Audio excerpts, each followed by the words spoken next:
over to Jason and hop off the video. Great, thank you so much. Well, I'm super excited to be here. Very exciting topic that we have today. And I want to get to know the panels a bit more. So we've got all these lovely Brady Bunch squares here. So I want to kind of go around the virtual room and have each panelist quickly introduce your name, your current company, and share something like, when you're not focused on being a product marketing leader, what is one thing we could find you doing? And just in order, let's call on Sally first. Hey everybody. Thanks, Jason, for having me here today. Honored to be on this panel. My name is Sally Revell. I currently work at Google and specifically in the Google Cloud business. And one thing you can find me doing when I'm not being a product marketing leader is I'm on the board of a nonprofit called Washington Women in Need, and we help raise funds to support women who want to continue their education and get further in their careers. So you can find me doing fundraising activities and talking to these incredible women and finding ways to help them. Big plug here for Washington Women in Need, all donations taken. Let me know if you're interested to learn more. That's awesome. Then let's hand it off to Sahil. Sorry, still finding the mute button. Hey everyone, thank you, Jason. Thanks for having me here. Nice to meet you all. My name is Sahil Sethi. I live in sunny Seattle.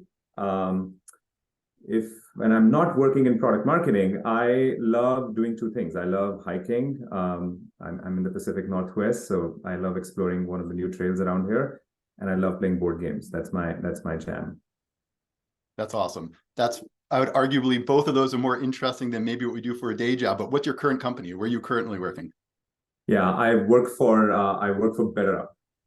Fantastic. And now, Jodi, how about yourself? What's your name? Yeah. Well, your name, your current company, and what you're doing when you're not doing product marketing? I am Jodi Innerfield. I am at Salesforce. I'm Senior Director of Product Marketing and Launch Strategy. I've been here for a little over 6 years. And when I'm not doing product marketing, I just launched a podcast called AP Taylor Swift, where we do deep reading and literary analysis of Taylor Swift's lyrics. I'm going to shameless little plug there. You can find us wherever you listen to podcasts. That's awesome. I'll be curious to see how many more, if you get a spike in people listening to your podcast. Please, I would love that. This is part of your product launch strategy, which is we launched last week, so I'm still in the middle of it. Which is a perfect transition, right? So if you look at the companies that the people on the panel work at today, we are largely working at B2B products, maybe not B2B companies, but all of our products are B2B. And to be completely transparent in this closed community, sometimes some of our product launches can be a little bit boring, right? So what we wanted to do today is to share some real world examples from real practitioners about how to inject a little creativity into product launches. And I want to take a moment to thank this community for all of the questions you guys submitted. I went through all of them. There was a ton, and we're not going to be able to answer all of them, but there were a few key themes that came up. So we're going to address the themes that came up the most. So I really want to start with, for the panelists here, where do you find inspiration for creative product launches? And I'm not sure if there's anyone who wants to volunteer to go first. When we're thinking about trying to inject a little creativity into our product launches, where do you find some creativity? I'll just call on Jodi since you honestly, anywhere. Obviously, I'm very inspired by Taylor Swift. So these are my friendship bracelets for the podcast. They say AP Taylor Swift. Anything can be an inspiration. I do think, B2C companies tend to do cooler things. I don't know, I'm biased. I've never worked at a B2C company, so I always think it's what you haven't done is cooler. But honestly, absolutely anything can be an inspiration. And I think the more obscure your inspiration, the more differentiated what you're doing from a launch perspective. And B2B software, for example, is a very crowded space. So anything you can do to differentiate yourself and do something slightly unexpected is a good thing in terms of a product launch.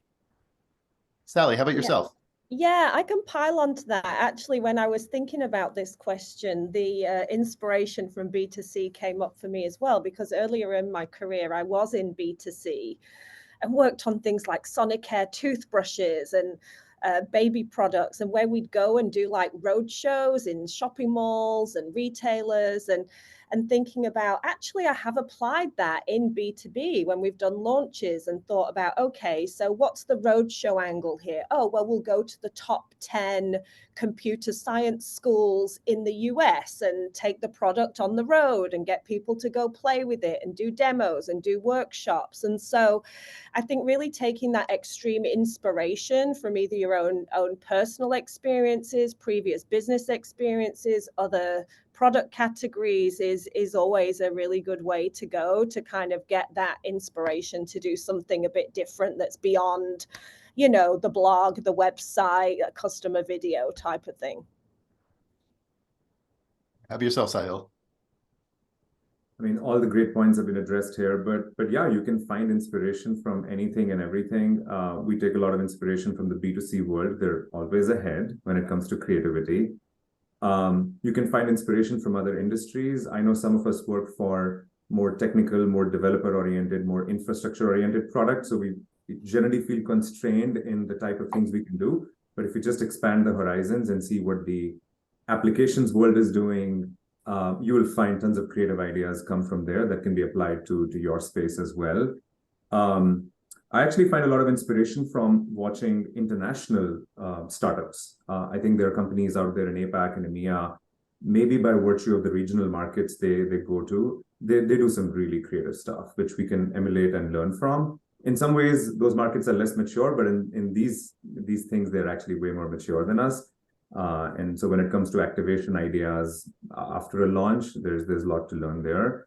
I will say sort of inspiration pre-COVID had a different meaning when we could do physical events. And the last 3 years or 4 years, the world has changed a bit. So there's actually a lot more uniformity in the types of things we are doing as a B2B company because it's all digital now. But there's great ideas can come from anywhere. Yeah, love that. Sahil, you made a great point. I just want to build on that. Like you talked about, like that international markets maybe aren't as mature, but honestly, that just means they have to get scrappier and more creative. So I think getting inspiration from anybody who has to be scrappier, like I know a lot of people get inspiration from the larger companies, but honestly, we often get inspiration from companies that have a lot fewer resources because you just have to get more creative. Yeah, and I love that thread of really looking at B2C because in some ways they sometimes are a little bit more creative than some of us in our typical B2B. And there's always the classic, there's Apple. When you think about how they launched the iPhone, you know, it's a music player, it's a phone, it's got no buttons. Like that was a pretty impressive product launch. And they were masters at doing the live thing. But when you think about like even like a B2C almost startup, I go back to like Warby Parker.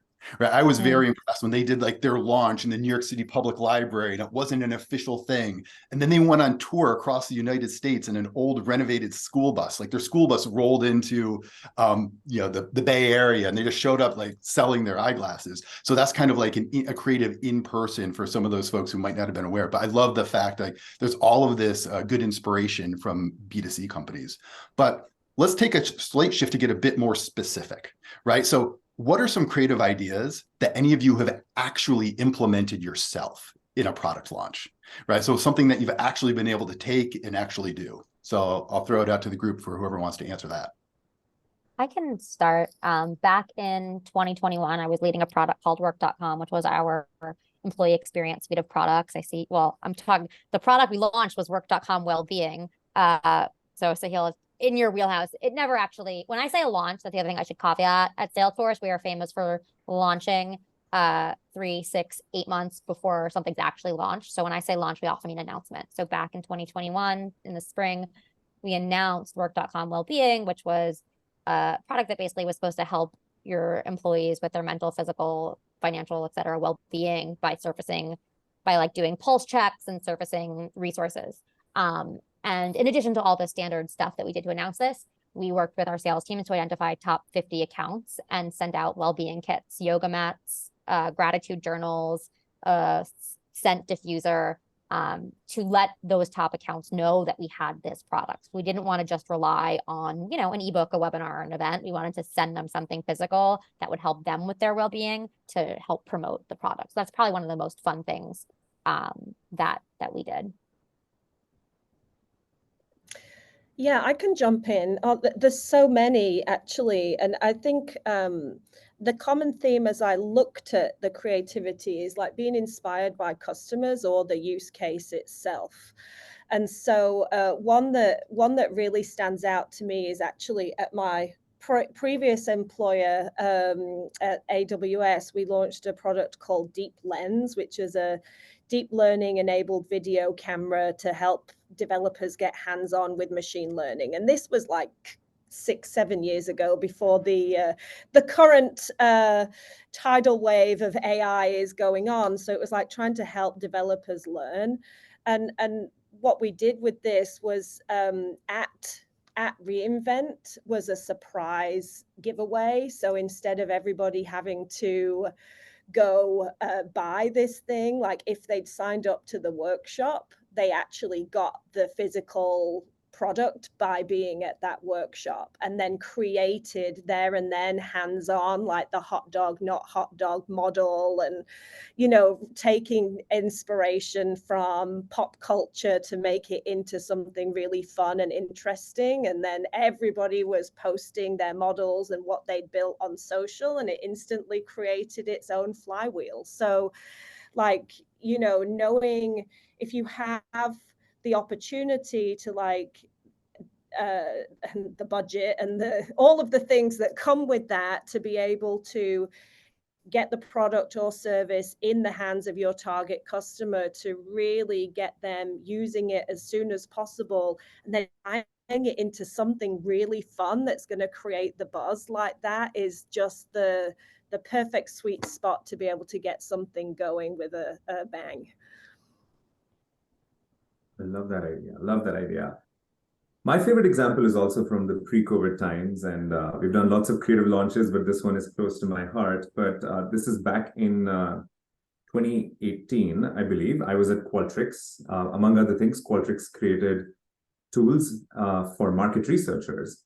And we essentially created these solutions that would make your existing market research techniques very easy. One of them, this common technique called conjoint analysis, which makes the life of these folks easier. The big value prop here was speed. So we asked ourselves, how can we do a launch that communicates speed, but at the same time create a big buzz? And so the idea that we had, and again, the spirit of creativity, we went to the biggest market research event out there. It's called TMRE, the Market Research Event. No creativity points there. We were the platinum sponsor. We took over the booth. But what connotes speed more than fast cars? So we rented 2 Lamborghinis, shrink wrapped them in the Qualtrics colors, and put them in the booth expo area. And boy, did that draw attention. And it was a very simple move. You come, you sign up on the iPad, you have to watch a little demo in order to get a free ride in the car.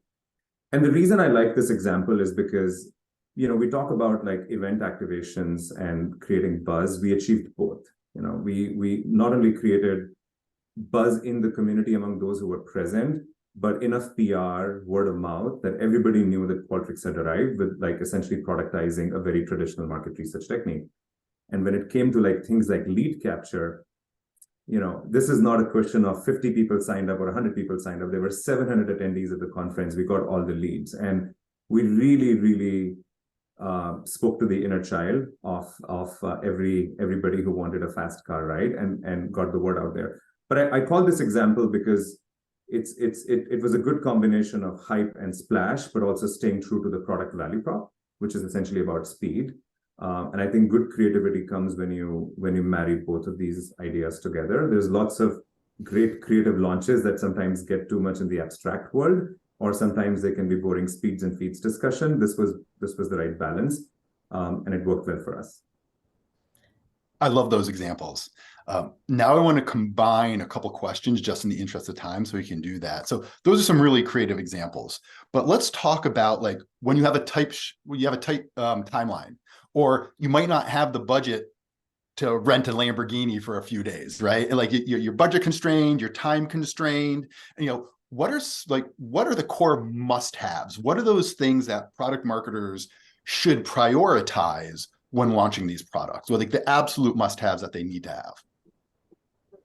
Yeah, I'm happy to start us off here. I mean, I think you should always start every launch with that approach anyway. Like, assume you have nothing to make sure you're getting those fundamentals done, because you've got to land those, and then the sizzle and the splash and everything else can come on top of that if you are fortunate enough to get budget. And I think we've probably all had to learn over the last few years how to work within the constraints. So, you know, for my team, we have a standard bill of materials that are the essentials. Like, you have to have really compelling messaging. You have to have updated your web pages. You have to have a social strategy. You have to have a blog. Like, those are the basics.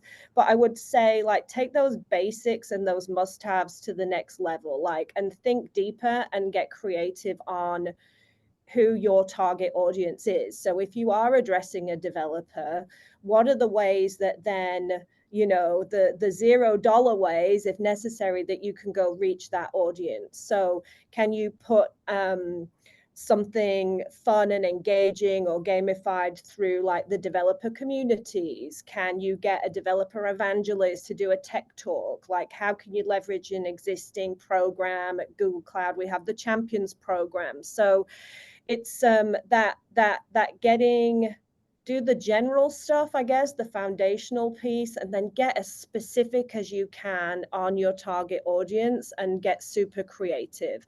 And if possible, even involve them in the ideation of what you can do to really then hone in and have the most impact. I would add internally enablement, sales enablement, sales enablement, sales enablement. If your sales team doesn't know what you're launching and how to talk to customers about it, it almost doesn't matter what you are saying to your customers. You have to make sure that your sales team is prepared to have those conversations. We love that. Love that. Completely agree with everything. Totally agree. Yeah. Sally and Jodi are saying, I think this is a cheat question, right? Because the whole point of a launch is to leverage your integrated marketing in the best way possible. So we can't limit it to like 3 assets or 3 things that are must-haves. So agree, like it has to, you know, you need a social strategy, you need a messaging, you need enablement. But I want to call out like 3 things we never forget in a bill of materials. So it's not the 3 only things, but 3 things that like help us do more than the mundane. One of which is a customer story. I've seen so many launches which are devoid of customer validation. And I understand sometimes you're pre-announcing things, but you have beta programs, you have alpha programs.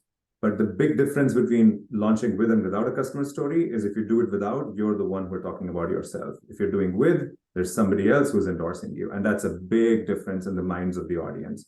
And so we've done creative things like talk to our beta customers. And in the course of a call, if they say something nice, we ask their permission to record it on Zoom and put it in a launch video. It's a simple testimonial that appears. It's not an entire case study, but it does provide so much credibility. I'd say a launch video is becoming a must-have because in my opinion, a video is like the crispest way from a format perspective to get your messaging and your story right. So more than slides or web pages, it's really important to like get your story in a video. And so especially for tier A launches, the big ones that matter, a new solution, a new product, a new big add-on, we work hard to get a good high quality video, ideally with product truth in it, a little bit of demo, sometimes Figmas, but it's important to help your customers visualize what they're buying. And finally, I think this is like table stakes now, but we often, in the world of messaging and simplifying, you know, the ultimate objectives the product is trying to solve, we sometimes gloss over the details of what the product actually does. And so I find a lot of value in creating like a simple blog post or a write-up about what the heck is this thing actually going to do. And it takes the best of your messaging, but it goes everything from benefits to the before-after state to how it works to even speeds and feeds. And so in addition to everything else that we are doing, like web pages and social and PR, creating a good blog post summarizing everything that you're announcing helps go a long way.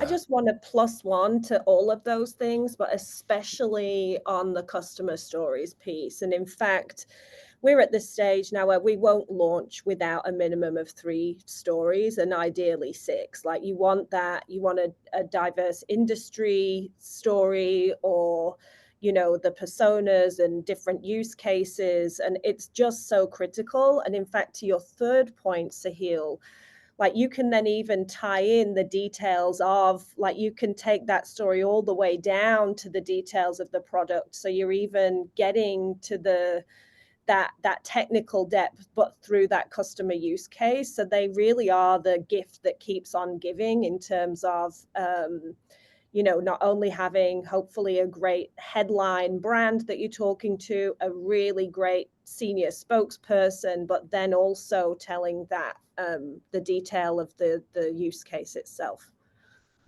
And I love all these ingredients, the bill of materials that you guys have been sharing. I think one thing for the people on the call, I think frequently we as product marketers, we have to advocate for these things being necessary, right? Because there's different incentives within the building. Sometimes people just want to launch the product, and we have to advocate for what Jodi was saying. Whoa, we haven't enabled the sales team yet.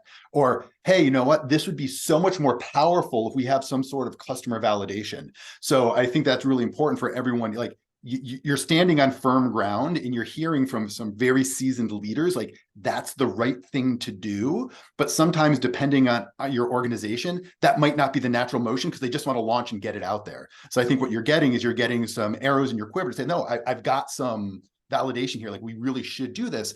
And of course, not every launch is perfect, so you won't always be able to do it. But I think that they nailed all of the key ingredients.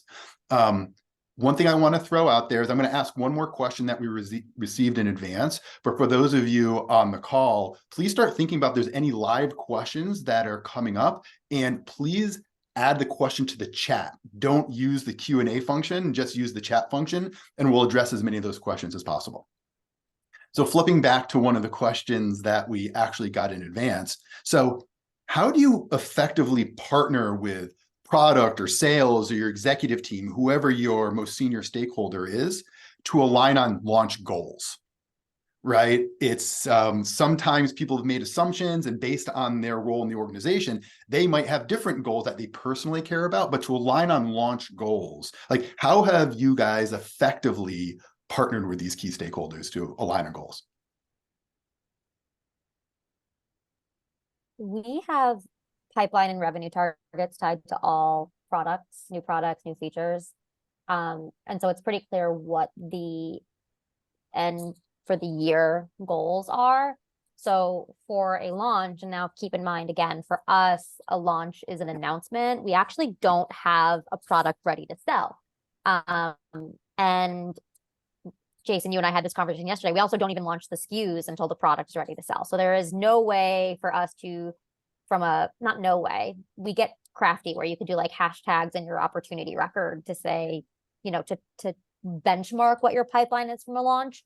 But really, for a launch, it's about how many, press metrics, website views, engagement at events, could be, content downloads. It could be how many salespeople logged meetings where this is a topic. But the goal eventually, obviously, is revenue and pipeline. But from the immediate launch announcement, that's not something that we're going to get for a little bit until the product actually GAs. Before we moved on to other folks, just given, Salesforce is such a behemoth when it comes to launching capabilities in enterprise SaaS. Yeah. Does the product team have separate goals? Like, because I know maybe the PMM is more specifically, but is there ever conflict where the product team is running one direction where they have their own set of goals and you have your own? I mean, I think that in an ideal world, and for most often, our product teams are also held to the pipeline and revenue goals that our sales teams are. Now, is every product team paying attention to those? No, some of them just want to get something out the door and then move on to the next thing. But the success of the product is dependent on the success of the sale. And I think that's where product marketing is so important in articulating, hey, if we don't enable the field properly, if we don't get pricing and packaging right, if we don't take the steps to launch and announce this properly, it doesn't matter how good the product is, it's not going to sell. How about you, Sally or Sahil? Oh, How well, do you this get is alignment on the extremely goals? validating to hear everything that Jodi's saying because it's very similar for us. It's We need what we should is have like a product marketing therapy session after Oh, this. what is a launch these days? Is it a pre-announcement, an announcement of a pre-announcement, a preview, the actual GA? You know, and from a comms perspective, we also have this philosophy at Google about you only launch once. So like when we're going to press, we really have to be very careful about which moment that we actually want to be the launch moment. And that's different for product marketing. We can create that ongoing drumbeat. Anyway, I digress. From a goals perspective, it's very similar. Like we have the pipeline and revenue goals and net new customer numbers, but those, it really depends. It depends on the product. It depends upon the team that we're working with. It depends on the maturity and where that is on the curve. And so there isn't necessarily a uniform approach for launch, but what we can get very consistent on is, yes, back to the bill of materials and the activation channels that we go to, like what are our KPIs that we're going after there, from like the, you know, broad top of funnel awareness generated through like the blogs, the videos, the content that we put out there, through to if it gets included within the demand gen campaigns ongoing, then we get clearer line of sight into the MQLs and SQLs and things like that. But that's you know, after, way after launch, not at launch. Yeah, that is such a validation of how things are and how they're supposed to be. I think I'm gonna plus that perspective with like a little bit of a nuance here, which is I think that, you know, if you're asking how do we align with other stakeholders, I find myself in one of two camps, which is the other stakeholders have a firm point of view and we just need to ask that, or the other stakeholders do not have a point of view and we need to educate them. And I think this is where product marketing plays a really important role, because we are at the intersection of sales and marketing and product. So maybe your leadership has a point of view on what they want success of this product launch to look like. Maybe it's about creating buzz and awareness, or demand gen or pipeline, or they truly are looking for revenue. And ideally, it should be all of the above, but different companies and different products at different maturity stages. And so in that case, the approach is let's clarify, let's ask, let's not hesitate from asking. And I feel like sometimes some of us as PMMs don't do that enough, but let's not live in a world of assumptions. Let's you know, ask much before the launch planning starts. What does success look like? What would you like to see happen? But from an education perspective, I find we are the only ones who can play this role really, really well.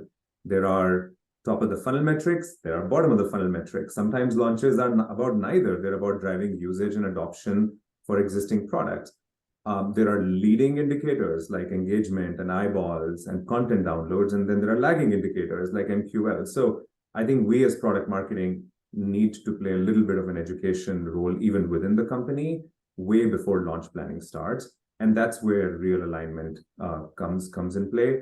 And where it fails is when we don't spend enough in doing that and just end up becoming sort of the launch engine and launch project managers. And then after the fact, we see the results of that. Great. I still have a list of questions that were submitted in advance, but we're getting some really good ones in the Q&A session. So I'm gonna switch gears a little bit because I think some of them are very timely based on that input.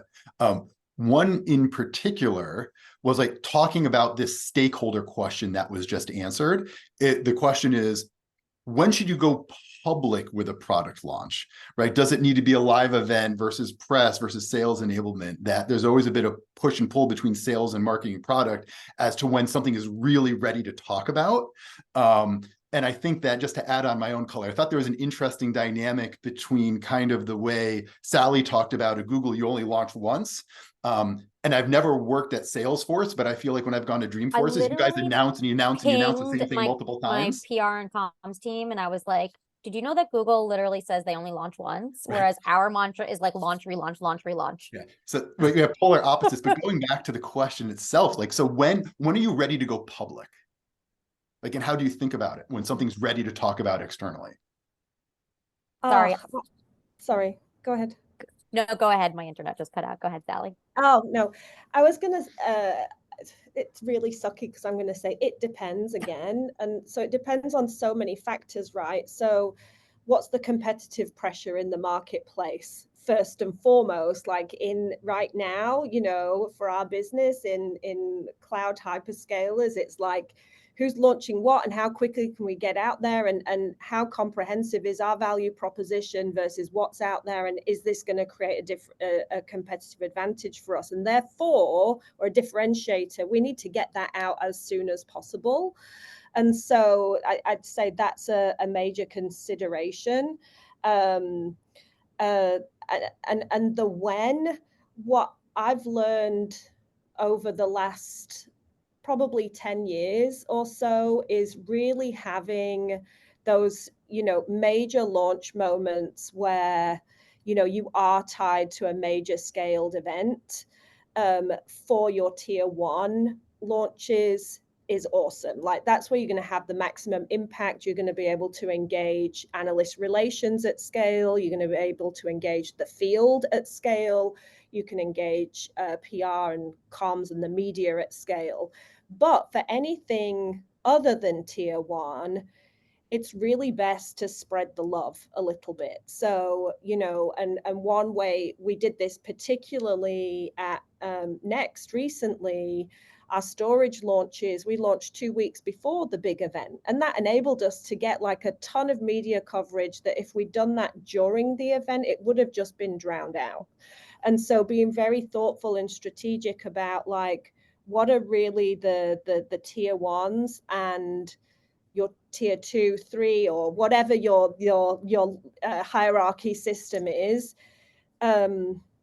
being very thoughtful about mapping those out because you're competing with yourself. Love that. We're getting so many questions that from now on, I'm going to volley it up, and we might not all be able to, you all might not be able to answer each one, but we got some really good questions. And the next question was actually going to be the next one that was submitted in advance. So there, it's clearly very front of mind. So it's pretty direct. Like, how do you actually measure and track post-launch momentum? You know, like what are the strategies, and which is related is like, and what are the strategies you find most successful to keep cross-functional stakeholders riding that momentum? You know, so the launch isn't like one and done. You haven't launched and it's gone. You probably have some sort of adoption goal or something, but it's like, how have you guys and in your various companies measured and tracked post-launch momentum and kept the drumbeat going? I can try and jump in here, but again, it depends on what your launch goals were. And frankly, if you launched as a pre-announcement versus a real product launch. But generally speaking, there are a set of metrics around engagement or just, you know, buzz and eyeballs. You could measure that by PR uptake, press uptake, social amplification, you know, how many people watched the video, how many people attended the launch event, etc. If the product isn't available, usually the call to action is sign up for a beta program. So you collect signups. That's a measure of success. There are post-launch activation things like emails, and you know, you look at click-through rates and inbound inquiries coming from that. There's quality of enablement and the questions that generates that could be a proxy for immediate metrics. But really, if the product is available, and if you're staggering your launches to really start driving adoption, let's say it's a feature that gets flipped on in your install base, you want to measure adoption and usage, and you want to share that OKR with your product team and the growth team who are using all kinds of tactics to get there too.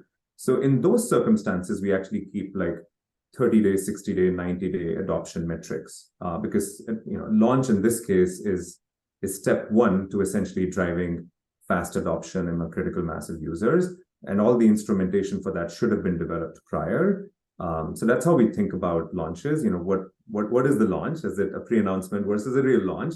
And then you can totally create metrics along the funnel. I love some of the specifics you provided about the ways you can measure, whether it's press mentions, whether it's, you know, product usage. But the second part of the question was also, how do you keep that momentum after the launch? How do you keep people from just jumping on to the next one? And any recommendation? We have regular business updates. Like once your product is GA, it just becomes part of the regular business updates, right? So we have, here's, you know, for a specific business unit, all the different product lines and what their targets are. And it's, you know, the PMM's responsibility. That is their business now. How is it going? And if it's off track, what activations or or campaigns do you need to run to get that, like, diagnose the problem, and then how do you get it back on track? But it just becomes part of the regular run of the business and what PMM needs to do. Yeah, same for us. We do a MMR, monthly marketing review, where we will look back at the launch, all of those launch metrics, then look at the, you know, the roadmap going forward, and then on the monthly business metrics. So I think, just to reinforce what Jodi was saying, it's like it becomes part of the regular rhythm of the business. It shouldn't require a special effort. It's like it's somebody's job to be managing that ongoing. Sally, while you're talking, there was a specific question for you that's tied to this kind of continued momentum. You mentioned in one of the initial questions, one of your initial answers, the social flywheel. And one of the participants was curious, are there any particular tactics that helped with encouraging social shares, engagement specific to a product launch? Oh, yeah. So doing something really fun, especially in this space, like if you can do something that ignites the imagination. So I mentioned the hot dog, not hot dog computer vision experiment, like to go one click deeper, like we brought in real mini hot dogs and then like squishy stress ball hot dogs for people to use, so that they have pictures, they have something to interact with. I think just having something that ignites the creativity. Another example, on Deep Racer, for example, enabling people to compete and get like a competitive spirit going. So they're, you know, this was a product that's, again, a machine learning based product that's helping folks get hands-on with reinforcement learning by racing 1/18th scale mini race cars. Like, just different ways to bring the product to life that has, and you're being intentional and thinking about what are those moments, what is the Instagram moment for this, where folks can, you know, capture that picture, get that golden quote or statement that you want them to say, and yeah, just go after it. I think don't expect these things to just happen. Like, I think you need to be very intentional with the creativity that would, you know, inspire people to go post about something.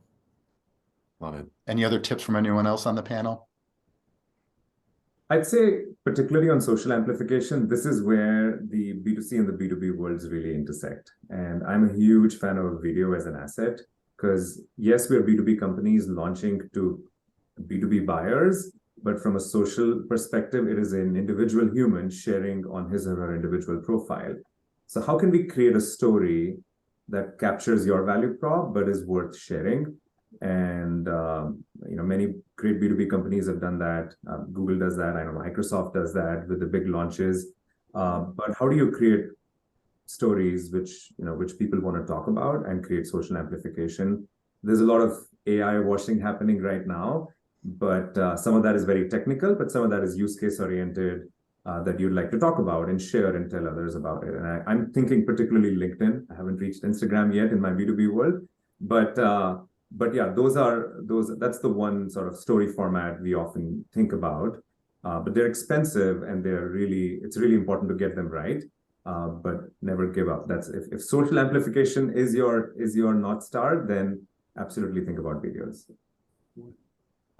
Another question that a member asked that multiple people have upvoted here is, do you have a product launch leader who leads and is accountable for the launch overall? PMM, whichever product or feature that, like, there's a PMM who owns the product or the feature. PMM is your product launch leader, and they should be the ones that are driving the launch and are getting all of the relevant people together. Launching is cross-functional. It is a team sport, so it's never just one person. But at the end of the day, it is PMM that is setting the strategy and making sure that all of the pieces of the puzzle are, and all the right individuals are coming together to drive success. Yep, +1, same. I love the energy behind that answer, and I'm glad I wasn't one, because I would have had the exact same thing. The only thing that I would add to that is that I think it's really important that you align on the metrics up front, so you're not the only one accountable.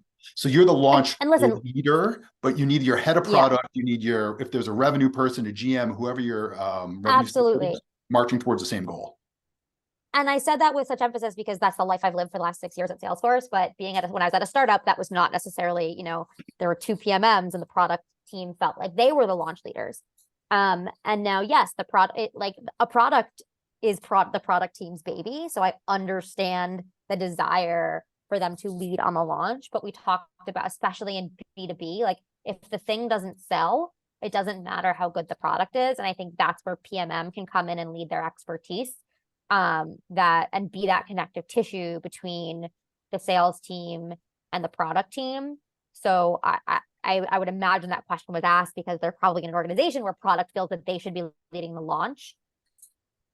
Product leads the product, but I think PMM's value add is in bringing in the perspective of product, sales, and the customer all together to say, okay, here's how we make sure that this sells and this is launched successfully.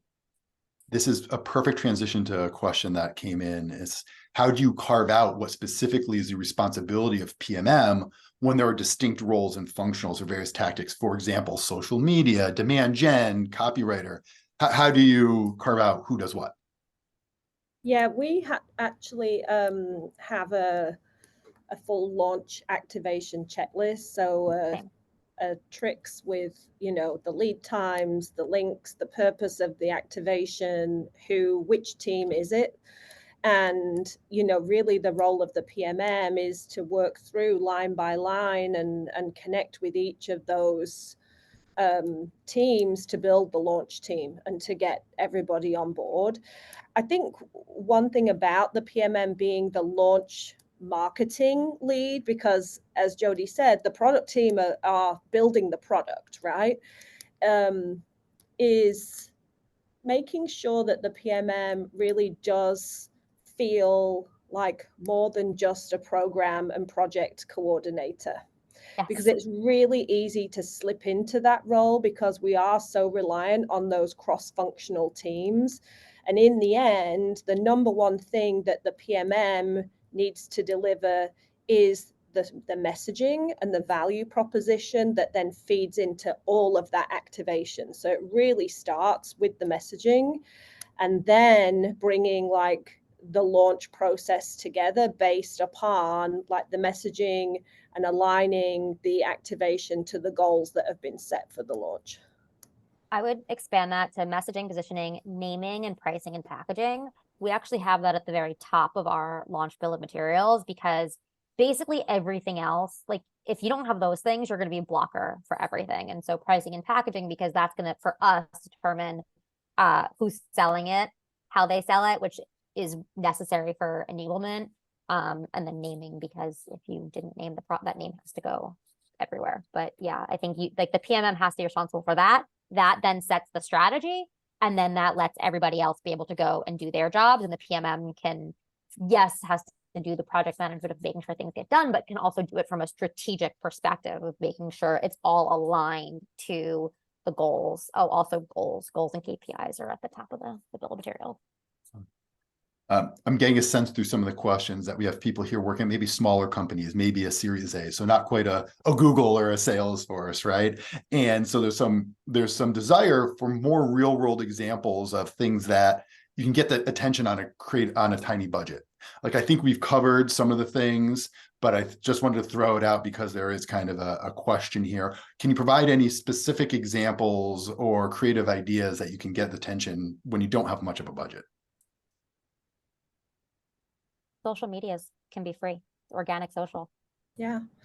And organic social, I mean, I guess that's the channel, but the content that you want to put on there. So back to the customer storytelling, how can you create user generated content? Like, can you do a hackathon or a competition or something that's going to inspire customers to tell their story that's incorporating your product on your behalf? And so that's back to that social flywheel. If you've got like this interesting idea and a product that's really delivering on an unmet need, encourage the customers to go tell that story on your behalf, and hopefully in an interesting and creative way. I think the other one is, who are the influencers in your space? So whether that, whether you're at a Series A or a big company, there's always going to be those industry spokespeople, and have you built the relationships you need with them? Do they know about what you're doing? Are they able to go talk on your behalf? And so really doing that stakeholder mapping of who are your internal influencers, your external influencers. That could be even your board and your,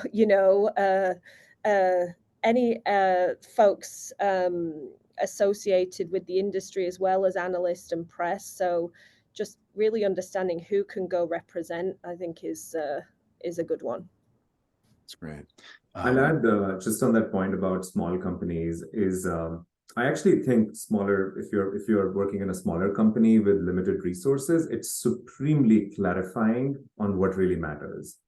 And getting alignment on launch goals is actually easier, I would argue. And creating a truly integrated launch plan, it should be how they should work. Because if you're a PMM in a small company, I would argue your launch and your campaigns and your demand gen should all be oriented around the same theme, to really amplify the impact of the few resources you have as a company. And so that's why, like, it should be easier, hopefully, to say, what are we doing? We are going to create incremental revenue and pipeline by launching these products in the next 6 months. Therefore, we will create these kind of campaigns and thought leadership, these kind of launch moments, and these kind of post-launch activations. And that should hopefully bring teams together even more than what I see with large companies, where we actually have to work really hard to get that alignment. So I would position this as an opportunity, not a challenge, that in a smaller company, you should use the lack of resources as a forcing function to both gain alignment, but also get all the functions to work towards a common goal. Love that. I'm going to put one more question to the group because it's been upvoted a few times, but I want to share with all the participants that, leading up to this webinar, all 4 of us are very passionate, have a lot of experience on product launches. So if we didn't get to your question, find us on LinkedIn, whatever it is, follow up through Sharebird. We'd happy to answer your questions. We're just addressing the ones that have risen to the top with the most votes. So the last question that we'll ask is, when do you start working on the product launch? As soon as the product is ideated, later in the process, what have you seen? Oh God, I could cry. Like, I know. It could be surprise. A week before? Yeah. I have examples of literally days before, or 6 months before.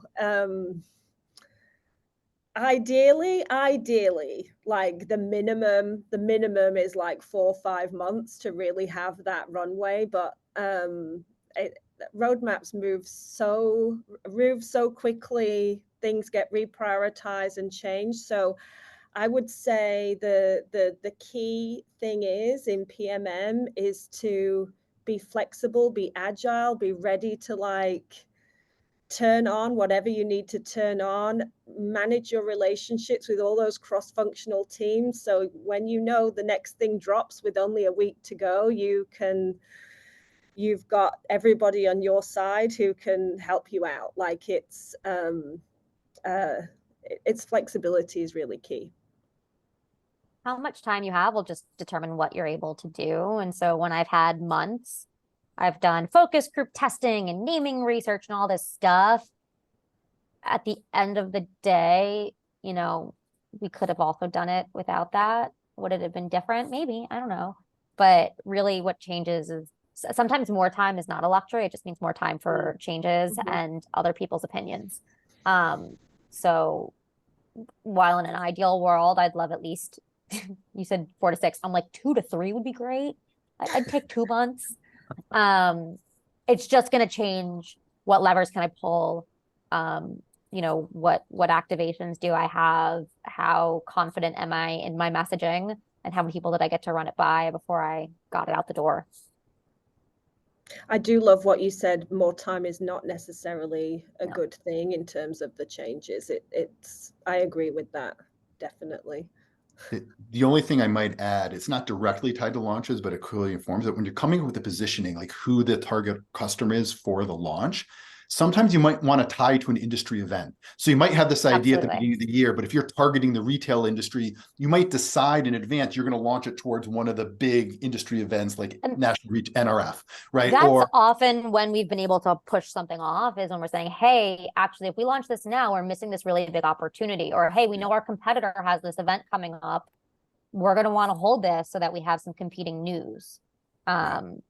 That's your best chance to push a launch, is to have like a moment. It's not going to be because you're not ready. You just have to be ready. Also, those big moments, they're a good forcing function to like drive the launches to make sure that we stick to the launch date. But also that can be when the surprises come along, that it's like, oh, well, we need to have more of a story at X event. And so then you get your 1 week and 2 week introductions. So I think the same rules apply, but yeah, Jason, it does, you can get more strategic and longer term if you're grounded in those big moments. And one of the reasons I want to mention this, because of maybe there's some more aspirational PMMs on the call, the webinar today. Like there's also other factors such as like end of year financial decisions. If this is going to be a revenue driving thing and you want as much runway as possible, maybe you'll launch at the beginning of the year. So there's all these other factors, and we're in a unique position as product marketers to advocate for those factors. That's upfront. I would say that frequently happens in the positioning or the research type phase, but that impacts what you're doing for a launch. I'm looking at the clock and I'm getting the virtual hook to get off the stage. So I want to thank the panelists for all of the great answers to all the questions. And I'm going to hand it back to Alex.